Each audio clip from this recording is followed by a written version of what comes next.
Täna oleme sattunud Tallinna Vanasadamasse. Siia on mõistlikud mehed ehitanud sellised 2 kruiisilaeva kaid, kus on hästi tore räime püüda. Muidugi siin käivad vahest ka kruiisilaevad kalamehi segamas, aga õnneks neid täna ei ole. Et täna on selline tore päev, et ma arvan, et me saame siit suure hulga räime ja nautida ilusat päeva.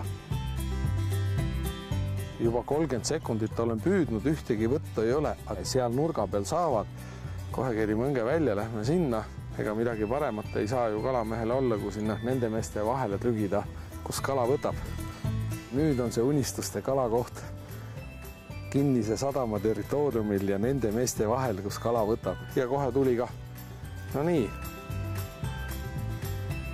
2 räime konksu otsas, see on muidugi sellise üle 10 konksu õnge jaoks, nii kui oleks liiga vähe raha poes kassas tagasi saanud, aga lepime siis praegu sellega, et loodame, et järgmised loomused tulevad suuremad. Mai on ideaalne kuu selle räime püügiks, sellepärast et see on kevadräime kudeaeg ja siis ta on parvedes ja siis ta käib mööda selliseid kaldääri ja on kalamehele käeulatuses. No küll on tore, mis võib olla veel parem. Kui maikuus on jälle ainult 1. Kui maikuus on üle 20 kraadi sooja ja kala muudkui võtab ja veel Eesti rahvuskalaräim. Räimepüügi teeb lahedaks see, et kuigi kala on väike, siis kala tuleb palju ja kui mitu kala on korraga otsa, siis on tunda, kuidas tunk järjest tulevad ja ritv läheb kaardu ja kalu on konksu otsas, sillerdavad päikeses, no mis võiks veel toredam olla. Räimepüügi õng on selline lihtne. Selle saab teha kodus vanadest valgetest konksudest. Siia pole vaja ei ussi, ei tõuku. Igati lihtne ja taskukohane varustus ja kala muudkui tuleb sellega.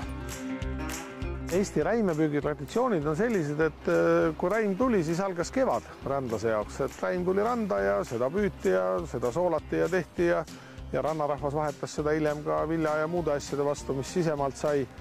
Aga harrastajatele muidugi tähendab räim suurt lusti ja pidu ja tõesti esimeste soojade ilmadega, mis võiks olla toredam, kui sellises linna ääres peale tööd kai peal püüda kala. Et räimepüük on sellest hästi vahva, et seda ei pea tegema hommikul kella 6 ajal, et võib rahulikult oma tööpäeva ära teha, õhtul võtta oma riba ja minna siia kuskile sadama kai peale ja seda räime püüda. No nii, oleme siin paar tundi püüdnud, et seda kala kuuske ei tule nii, nagu tavaliselt peaks tulema, aga oma kalad me oleme siiski siit täna kätte saanud ja õhtu hakkab kätte jõudma ja ilmselt tuleb teha kokkuvõtted.